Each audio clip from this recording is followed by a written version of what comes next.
Welcome to the Addiction Counselor Exam Review. This presentation is part of the Addiction Counselor Certification Training.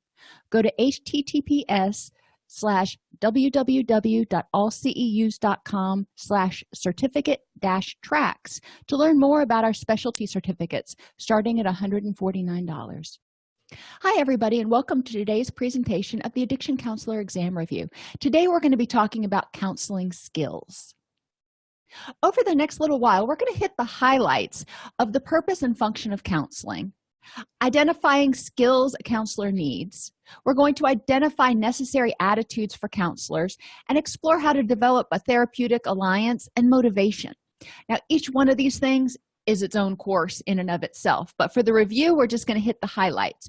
To learn more about any of these areas, go to our YouTube channel, allceus.com/YouTube, and you can search through more than 200 videos that we have on various topics related to counseling and motivation.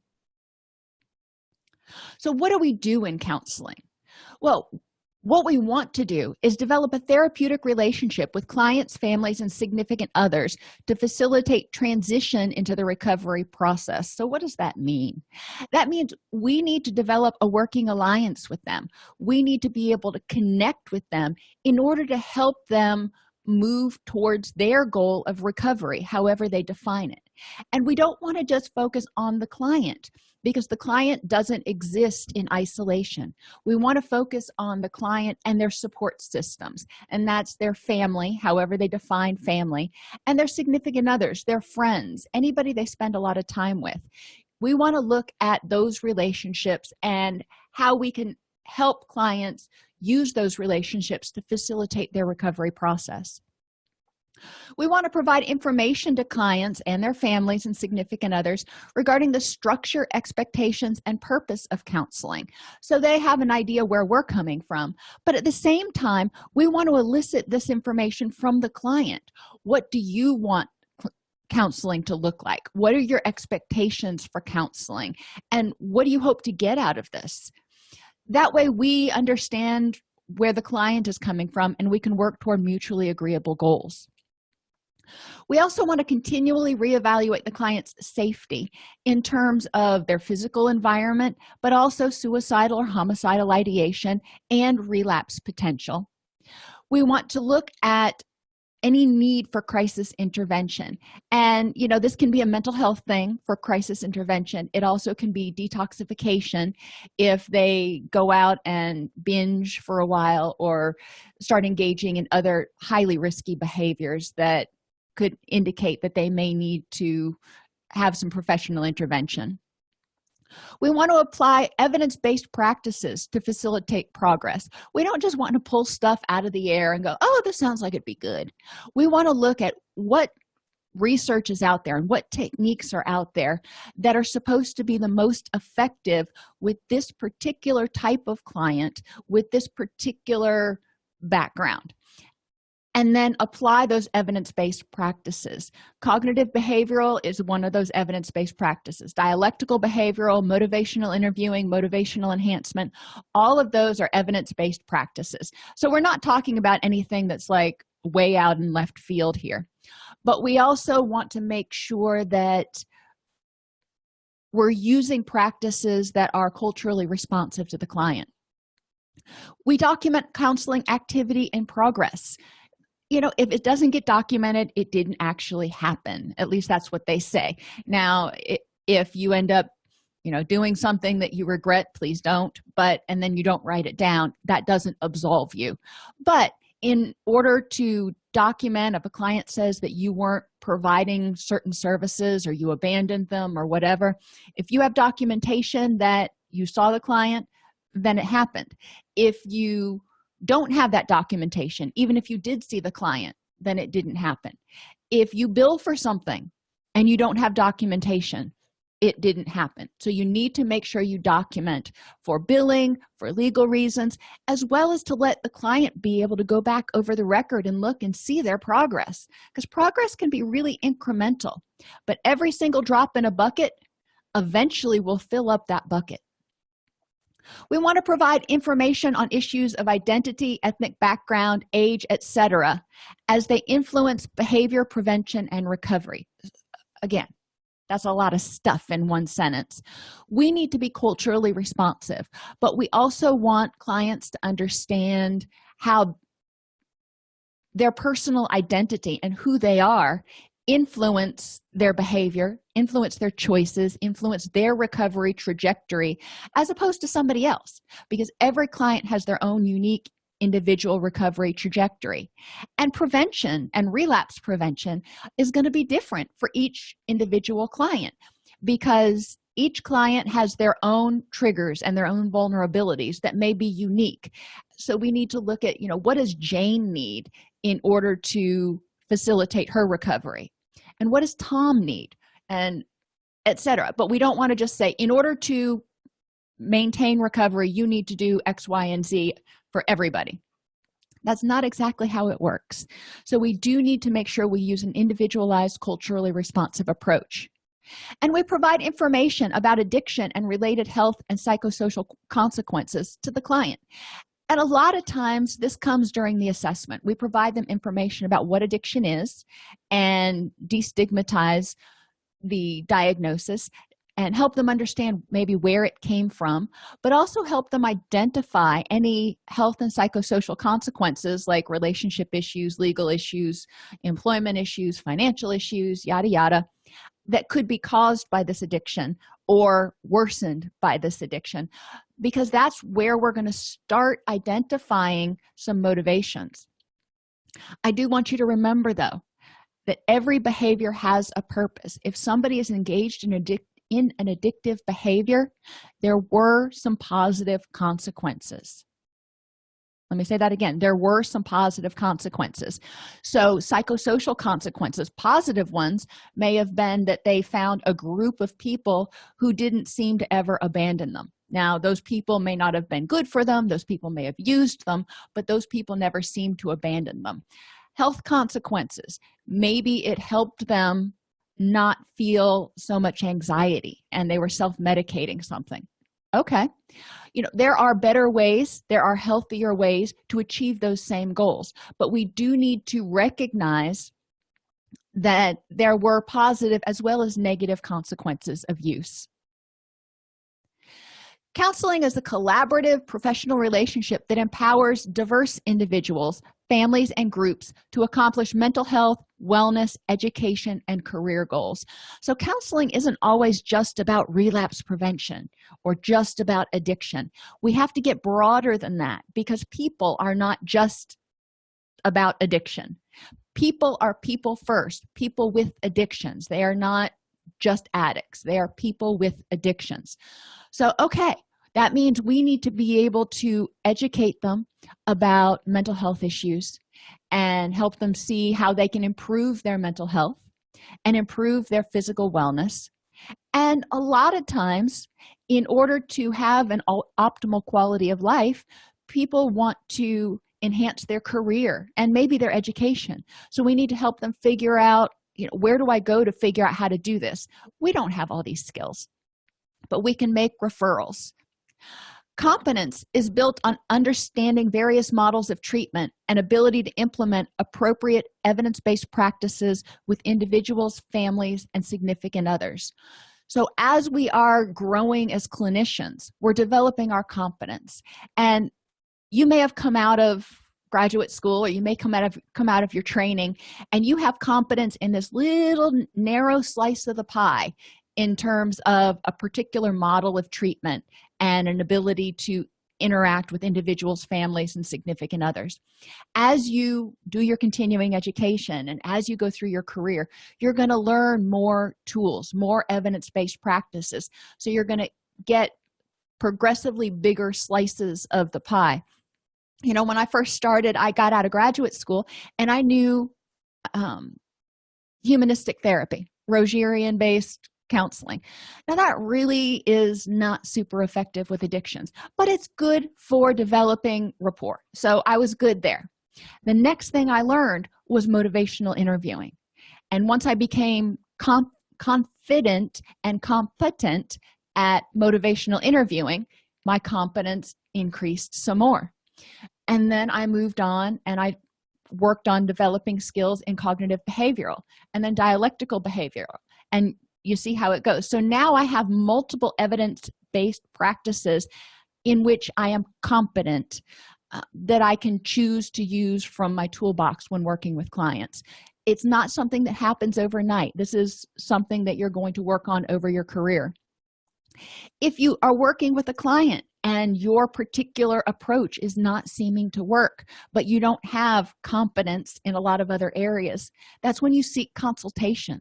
That's when you go find your supervisor or somebody who's got more experience and go, okay, I'm stuck here. I need some help working with this client. And that person can probably start to guide you along the way to identify what kinds of skills and tools you need to learn in order to best help this client. As counselors, we facilitate self-exploration, self-disclosure, problem-solving, and behavioral change. Notice I said we facilitate it. We don't necessarily do it. We want to help clients look inside themselves. We want to help them feel free and feel able to disclose stuff that they've been holding inside. We want to facilitate their problem solving. We don't do it for them, ideally. We want to use Socratic questioning to help them figure out, okay, I've got this problem here and I want to get to this solution here. Now, how do I do that? And we can help them brainstorm. We can help them learn problem solving. If we go in and we just tell them how to do it, they're not going to learn anything. They're not going to be able to solve the next problem when it comes up. That old adage, give a man a fish, he eats for a day. Teach a man to fish, he eats for a lifetime. So we do want to facilitate these skills in clients. We want clients, to explore and enhance their own motivation. So they need to explore what are the benefits and drawbacks. And in tip 35 from SAMHSA, motivational interviewing, you'll see a quadrant model for a decisional balance exercise. And they need to look at the benefits and the drawbacks of staying the same, because there are benefits to staying the same. There are drawbacks too. And when you look at those benefits of staying the same, you look at them together and the client's going, yeah, there are some positives to this. We can help them look at those things and say, okay, those positives, how else could you achieve that same thing without the use of alcohol or drugs? So how else could you feel less anxious in social situations without the use of alcohol? Let's look at some other things you can do besides drinking in order to reduce your inhibitions. So we want to help them take away some of the benefits, find other ways to get those same benefits. And then they need to look at the benefits and drawbacks of change, because obviously there's benefits to change. They're going to be healthier, hopefully happier, yada, yada. But there are drawbacks to change. And change is scary. Change is hard. Change, there's no guarantee it's going to stick. So we want to look at all those apprehensions and concerns they have about change. And again, address each one of them to take away as many of those drawbacks to change as possible. So that increases their motivation. We help clients set appropriate treatment goals, understand structure, expectations, purpose, and limitations of the counseling process. We can only lead them to water. We can't force them to drink, so to speak. So they need to understand what the structure of your program looks like, what they've got. If they're expecting to have once a week counseling and then be able to text you whenever they want between sessions, if that's the way your program works, then great. But if it's not, they need to know that up front, that they're going to have once a week with you and then they have to go to meetings or something the other 6 days a week. And we're going to help them mobilize resources to resolve problems and modify attitudes. If they are not in a job they're happy with, we can help them identify resources such as the local one-stop, where they can go and get career counseling and help finding another job. If they need additional education, one stop can help them with that. If they need medical assistance, we can refer them out to programs to do that.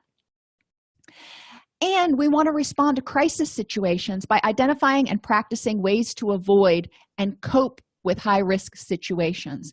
So when And when I'm talking about crisis here, I'm talking about addiction crisis, where they are just really tempted to relapse. They are struggling to stay clean and sober. So we want to talk about, okay, you're here right now, you haven't used, or you used once but you're back. That's great.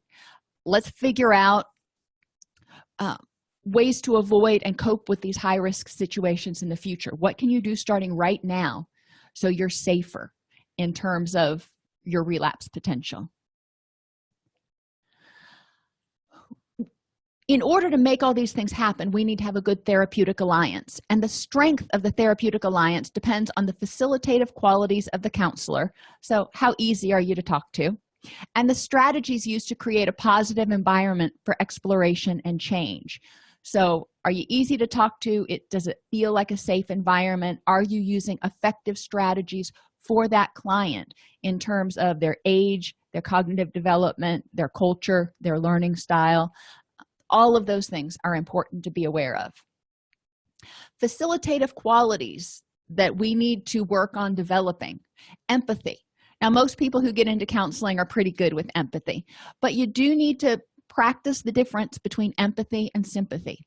Empathy is when you've got somebody down in a well and it's cold and it's dark.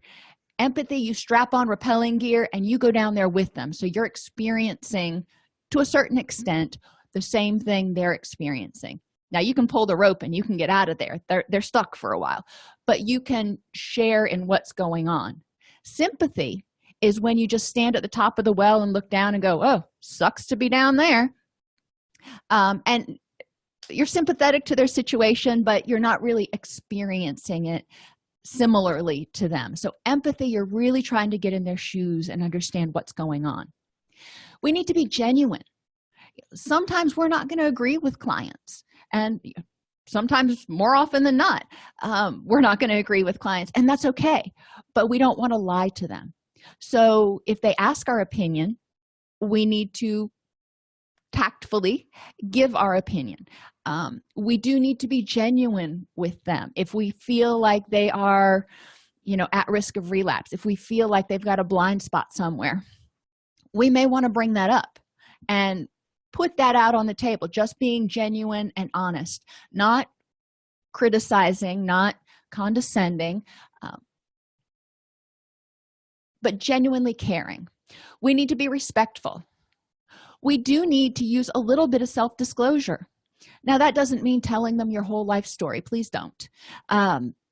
Self-disclosure is appropriate as long as it is on point and it helps the client move forward.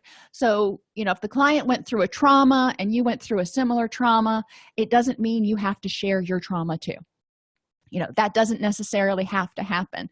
But if the client is stuck and saying, I don't think you understand, or you just don't understand, you might be able to share a little bit. Don't go into all the details, but you can say, I went through a similar situation when I was younger. Or if they're struggling with parenting issues or their kids are angry at them or something, you can empathize and say, yeah, I've got teenagers too. It is a really tough age. So they feel like you're a little bit more human. You've got a few more dimensions than just being somebody sitting in that chair. But self-disclosure should be minimal, and it should never exceed what the client is disclosing. So they give some, you may give a little bit back, because that makes it safer. If they feel like you're a little bit more open and vulnerable, they're going to possibly be more willing to be open and vulnerable. Warmth. We need to be warm. We need to be inviting. We need to be immediate with a focus on the here and now. So what's going on with you right now? How can I help you improve the next moment? Now, depending on your theoretical approach, you may be psychodynamic and looking back towards, what happened in your childhood or whatever, and that's okay. But we're looking at what happened in your childhood in terms of how is this, whatever that is, impacting you in the present. And if it's impacting you in the present, maybe you were abused in your childhood and that's still impacting you in the present. Okay, so we need to go back there and we need to resolve that issue, or we need to resolve how it's impacting you in the present, depending on your approach. But the clients are not generally interested in doing a walk along memory lane to go back and look at every hiccup in their past unless it is relevant to helping them feel better now. We need to be concrete, identifying specific problems and interventions, which is one of the places where your cognitive approaches come in really handy because they are very concrete. Helping you feel better, that's way too vague, and that wouldn't make a good treatment plan anyway. But we want to identify specific problems. Sleeping, maybe the person has insomnia or is sleeping too much. Maybe the person doesn't have enough energy. Maybe they are depressed. But in order to identify a specific problem, we need to know what depressed looks like for them. And if you remember from the treatment planning presentation, you want to have as evidenced by. The client reports that he is depressed as evidenced by, and then write down his symptoms. That's the problem statement. The client identifies, will know when he's no longer depressed because, or as evidenced by, and he will identify what it'll look like when he's not depressed anymore.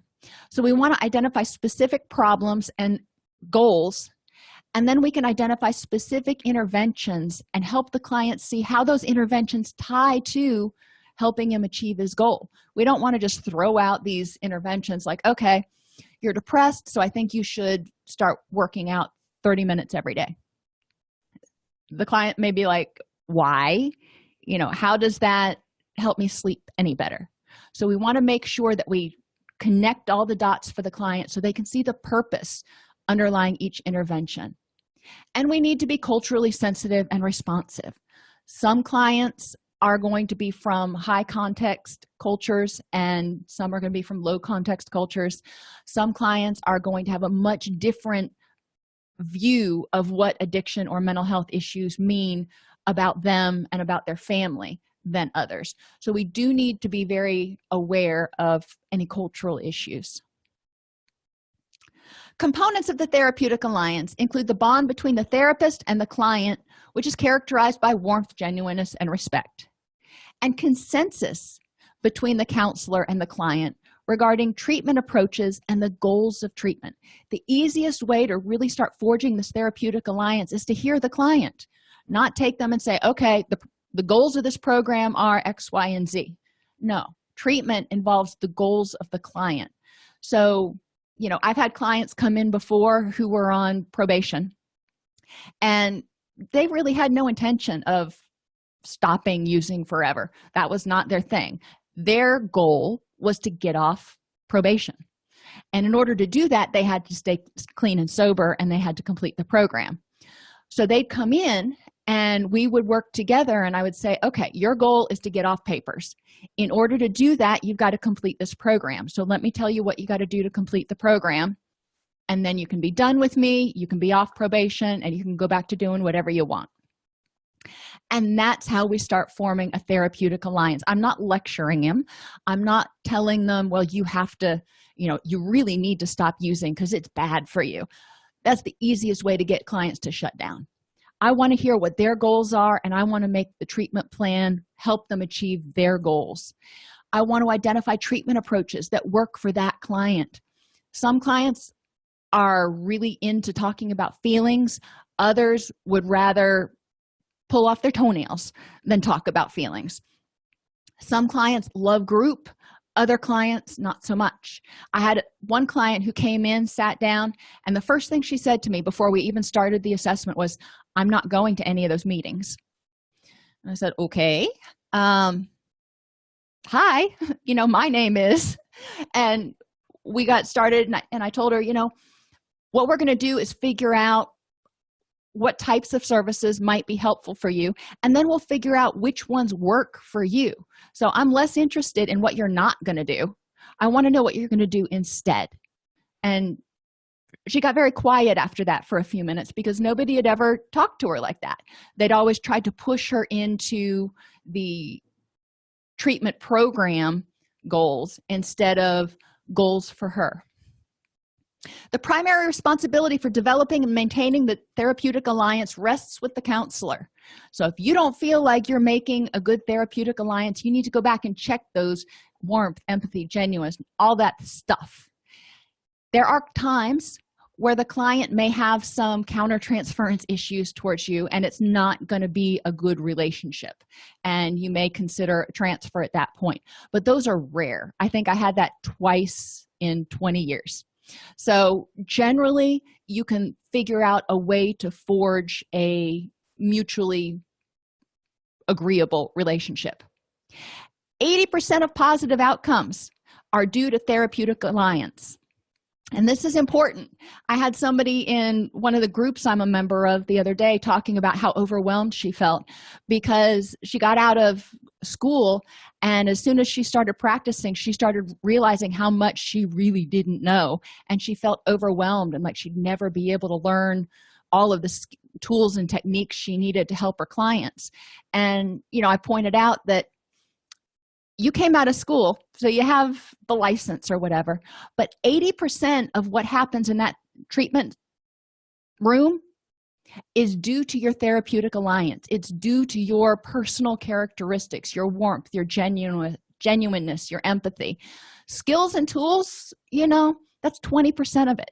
So most of what you need, you already have. Everything else is just icing on the cake. And it seemed to help her feel a little bit better. But I do want you to remember that going into a situation, once you get certified or licensed, there's a lot left to learn. I mean, I've been doing this for 20 years, and every day I learn something new, which is one of the reasons I love teaching, because I get to learn something new every day. But recognize that. And recognize the fact that there's always going to be new stuff to learn, but 80% of what you need, you've already got inside you. The Therapeutic Alliance must be continually monitored and nurtured to prevent premature discharge and enhance treatment effectiveness. It's easy, especially if you're working in a clinic or something, to get busy, to get tied up with, your mind tied up with different things, and to not be as focused with the client.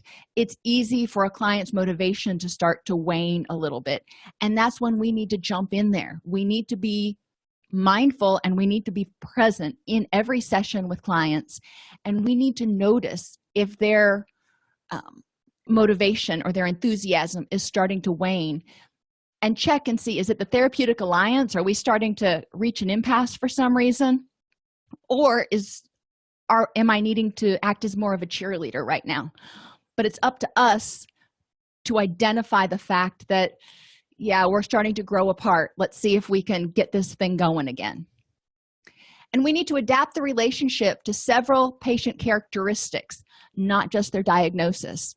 So if they've got ADHD, for example, they may not be able to sit down and focus for an hour at a time. If they're just out of detox, they're certainly not going to be able to sit down and focus for an hour at a time. So we need to attend to the individual characteristics of the client at that point in time and address treatment accordingly. So what are some skills we need? We need to be able to engage the clients. Walk in there, create warmth and genuineness, start talking.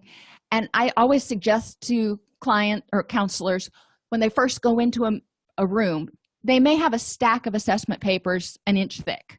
I know we used to, or the equivalent on the computer. But spend the first 5 minutes making direct eye contact with the client and talking to them and getting to know them. 5 minutes, that's all it takes. That'll give you some information that you can put into your assessment, but that makes the client feel more engaged and more like a person instead of just a number. And we want to engage them. I want them to know from the outset that they're the expert on them, and I want to help them, but I need to know what they want. What are they looking for? And they're going to guide me in the treatment planning process. Then we develop an individualized treatment and recovery plans. We describe and negotiate across the continuum of care. So we do our assessment. We may determine this person needs to be in partial hospitalization, PHP. And we can explain what that means to them. And they may say, great, sign me up. Or they may say, you know what, that sounds good, but I don't know that I can stay clean in the evenings because I go home and everybody where I live is using, or I'm homeless or whatever. So they may want to bump up to residential. Or they may think that that's too much because they've got to continue to work and they've got kids at home and whatever. So they want to do evening IOP or something else. So we can talk about the continuum of care. We'll talk about what they score out on the ASAM, but then we're going to talk about what their other options are to figure out what's going to work best for them. We adapt counseling strategies to meet clients' particular needs. We apply culturally and linguistically responsive communication styles, including non-judgmental, respectful acceptance of cultural, behavioral, and value differences. So it's important to know what the values and cultural edicts are of the clients that you're working with. And if you don't know, ask. If you're working with a client who is atheist and you're Catholic and you don't understand their philosophical approach, ask them, how would you explain this? Or in what way can this make sense in the way you conceptualize the world? Elicit the client's perspective on their progress, and I suggest you do this at least once a week, but preferably after every session. Have them write up a little thing, or when you're doing your notes at the end, ask them, how do you feel you're progressing? Do you feel like you're stuck? Do you feel like you're going backwards, or do you feel like you're still moving forward, even if it's just slowly? And get an idea from them. Remember to maintain contact with referral sources. So if you refer them out to workplace one stop, if you refer them out to a physician or a dentist, make sure to continue with those referrals and check in, make sure the clients made their appointment and getting the services that they need. Document all relevant aspects of treatment clearly and concisely. Don't write a dissertation, please. It looks pretty, but it takes too much time. There are a lot of things you can do with creating checklists that clients can fill out that they can give to you, that you use to create your notes and anything else. And auditors really like to see stuff in clients' handwriting in the chart. So it's a win-win if you give them a checklist at the end. They're not going to want to write a dissertation, but if you give them a checklist, then they can work on that. And provide education regarding how to change risk behaviors, adopt protective, healthy practices, and make appropriate use of service systems. This can be something as easy as riding the bus. I worked with several clients who had never ridden the bus before, and they lost their license, so now they had to ride the bus. So one of the things we did one day was go out as a group and learn how to ride the bus. That helped them feel better about the process, so they were able to go out and start looking for employment. We help clients clarify what's going on. So if they're feeling, quote, icky that day, well, icky doesn't really help me here. So tell me what's changed, or, what you're feeling icky about. Tell me what your thoughts are. Help them try to explore and figure out what's causing them to feel icky that day. And there may not be much to it. It could be they didn't get enough sleep that night and their neurotransmitters are just out of whack. But we want to look at that. We want to look and say, what changed today from yesterday that suddenly you're feeling icky? We want to be able to clearly listen, and listen without judgment and without immediately trying to correct the client. We don't want to jump in and fix it. We want to. A lot of times we do want to just jump in and say, okay, sweetie, you just need to do this. But that is not helpful to the client. We need to hear what's going on, and then we need to figure out how to ask the right questions to get them to figure out what the best solution would be. We need to be able to reflect, summarize, and repeat what the client said, that good old active listening. We need to be able to ask open-ended questions. Remember, closed-ended questions are ones that can be answered with a yes or a no. So, are you happy today is a closed-ended question. How do you feel today is a little bit more open, because they may say happy or whatever. So you want to ask questions that cannot be answered with just a yes or a no. Use effective body language. And the acronym that I learned in graduate school was SOLAR. You want to be sitting. You want to have your posture open, leaning slightly forward, good eye contact, and being responsive to the client, giving minimal encouragers here and there. And watch for nonverbal cues. If the client suddenly closes off or turns partially away from you, that's a clue. If their voice starts to rattle or they start to get really shaky, could mean they're getting ready to tell you about something that's really traumatic to them.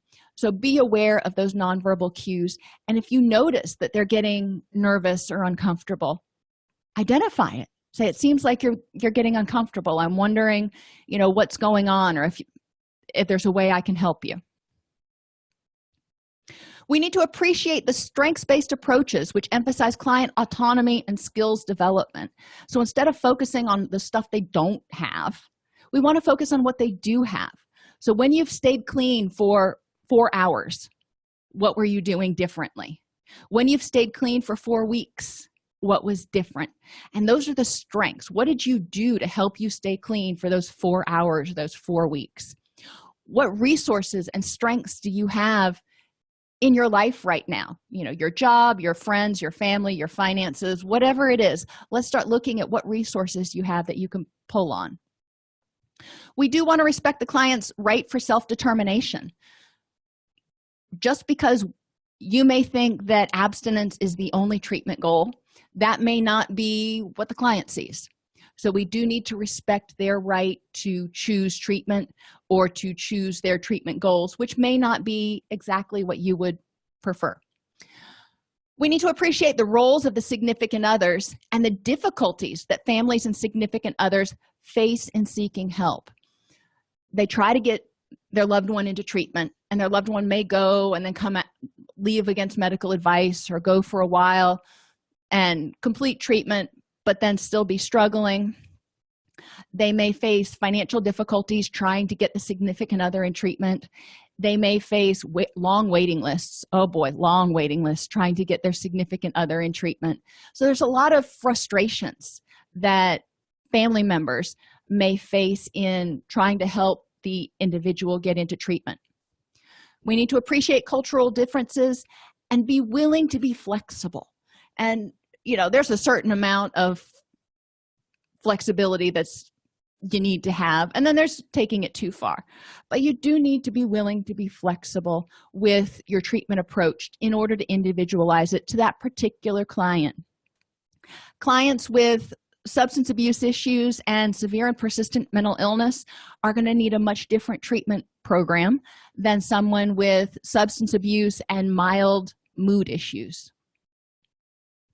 So setting the expectations. We need to generate curiosity and engagement by being honest and open and setting the frame and expectations for treatment. Make them look forward to recovery. Make them see, wow, if I can get clean and sober and happy, this is what life can look like. So we want to elicit client expectations. What outcomes do they expect? What do they want? If they reached recovery, what would it look like? What proportion of the clients report their issues improve at this level of treatment? So, if a client comes in and, has been using for 15 years and they want to go into IOP, what proportion of clients who have been long-term users improve in IOP? So let's be honest with them about what they can expect. Be honest with them about what treatment will involve, and some people think back to the old movies like One Flew Over the Cuckoo's Nest, where people are sitting around in gowns and in a little circle somewhere, and they're like, no, I'm not doing that. So you want to help them understand what types of activities and what types of things they're going to do in your treatment program. Help them understand the rules and responsibilities, their rights, and what specific outcomes that they can expect in their course of treatment. If you've got a client who's been using for 15 years and you've only got him for 30 days, we're not going to promise that he's going to be clean, sober, and elated when he gets out and he's going to stay that way forever. 30 days, especially for a long-term user, is really that extended, protracted withdrawal period. So we're getting him so he's really ready to start the hard work. So we want to make sure that the client understands exactly where he's going to be at when he discharges. When we're working with clients, we need to remember that treatment is a process of intentional change. We can't just change them. We can't go in there and say, I want you to be this way. The clients have to have the intention, the desire, the motivation to change. They have to want to do it. Motivational interviewing uses specific techniques that engender engagement and empowerment. It gets them to buy in and go, okay, this is cool. I can do this. And it helps them move forward. Motivational interviewing has been more effective than intervention in many, many instances. So it's important to recognize that, we want to go in, and when we're talking to the client during that assessment, we want to do it from the perspective of constantly engaging them, getting them excited about the possibility of being happy and healthy instead of sick and tired, and empower them so they walk out of that session thinking, I can do this. Ambivalence about change is normal and creates a significant obstacle to the recovery process. A lot of people are ambivalent. Change is hard, and change upsets the apple cart. And a lot of people change and then they relapse, and that's scary and disappointing and frustrating and, lots of other words. So, okay, let's acknowledge that instead of pretending it doesn't exist and say, I hear there are some benefits to use, and there's some reasons why you might not want to give it up, and you might feel like you're going to miss it when you're not using anymore. I get that. So let's talk about those things. Ambivalence can be resolved by working with intrinsic motivations and values. So we do that decisional balance exercise, and we say, okay, tell me about the values that you hold. What kind of a person are you? All right, how does recovery help you be more like that type of person? Tell me about what you want your life to be like. What is truly important to having a rich and meaningful life? And how will recovery help you get closer to those things that are going to help you have a rich and meaningful life? So we want to help them see the purpose of this, because it's hard work. We need to see that there's, a really good prize, a really good carrot at the end of this stick. In the collaborative partnership between the client and counselor, each brings their own expertise. The client knows what works for them, and the client knows what doesn't work for them. We know a lot of tools. So I'm going to be constantly negotiating with the client going, okay, so I'm hearing you've got this issue going on. What about trying this tool? And the client may say, great. Or they may say, no, that doesn't. No. For me, I am not a journaler. If you tell me that the best way to address a particular issue is for me to start journaling every single day, I'm going to look at you and I'm going to be honest and say, that ain't going to happen. I cannot force myself to journal. I've tried it, won't happen. And that doesn't work for me. I will do lists, I will do logs, I will do check sheets, but I'm not a journaler. So, you want to negotiate that. In the collaborative partnership, we want to provide an empathic, supportive, directive style in order to maintain the conditions for change. So we want to be warm. We want to be kind of understanding what it's like to be them and how hard it is. And we want to be supportive and say, you can do this, be their cheerleader. But we also may need to be a little bit directive. So think about that person in the well. They're stuck down there. But then you start realizing that there are handholds there. And they're stuck and they're tired and they're cold. And you're empathizing with them. And you're like, I know how hard this is, but you can do this. So the first thing you need to do, you see that little handhold up there? You need to reach your left hand up and you need to grab it. And you see that little handhold up there? Now reach your right hand up. Just like you would give them directions on if they were stuck, on how to get unstuck. Same thing as what we need to do as counselors. And we need to direct argument and confrontation away. We need to try not to argue and confront clients, because that just increases client defensiveness. We need to listen. If a client is arguing with us about something, they either feel like we're taking away their power or they feel like they're getting ready to lose something. That is their defensive nature, their protective stance. So if they're in a protective stance, if they're being defensive, argumentative, angry, that tells me they're feeling threatened in some way. So I need to back up and go, okay, let me understand a little bit more about why this makes you feel threatened. So 5 motivational principles: express empathy, develop discrepancy. So if they're saying that they want to, run a marathon and be in super duper tip top physical health, but they're still smoking, you want to point out that discrepancy. You have all these wonderful goals that revolve around health and wellness, yet you're still smoking. So I'm wondering how the two of those work together. Avoid argument. If the client says, my smoking doesn't bother my running at all, now's not the time to go, have you lost your mind? It's the time to say, okay, I've been wrong before. I was just seemed like something to point out. Roll with resistance. When clients start becoming resistant and they don't want to do what you're telling them to do, again, that tells you that they're perceiving some sort of a threat there. So instead of, it's kind of like a kid that doesn't know how to swim. He's going, I'm not jumping in that water because I'm going to drown. You don't go up and push him in and go, well, good luck. No. You say, okay, let me get in first. Or let's put the floaties on or whatever. So we want to roll with resistance. And there are a lot of techniques for doing that, again, in tip 35. And we want to support self-efficacy. That's that can-do attitude and optimism.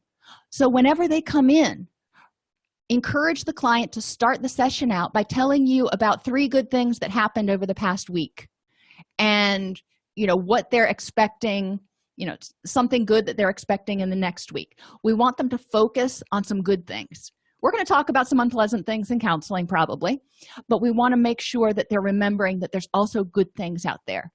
We want them to see how far they've come. We want them to see how much progress they've made and that they've done it on their own. They did it. They're efficacious, if you will. Motivational elements include partnership and a collaboration. We want to avoid the expert role. Clients are going to be a lot more motivated to do things if they're taking ownership of it. And they can say, I did that, versus that's what my therapist told me to do. We want to provide acceptance and autonomy, respecting the client's individuality and strengths. While you may think that 12-step meetings are the cat's meow, the client may not think that. So they may want to go to SMART recovery or church or something else. And that's okay. We're respecting their autonomy, their right to choose, and their strengths. They're finding something else to put in there. We want to provide compassion, keeping the client's best interest in mind. And evocation, which means soliciting ideas from the clients. We want to evoke the answers from them because the best ideas come from the client. Motivational techniques are designed to get at internal ambivalence and provide a place for discussion of the pros and cons of change. So we're going to evoke those thoughts from them. What thoughts are you having about why you might be afraid to change?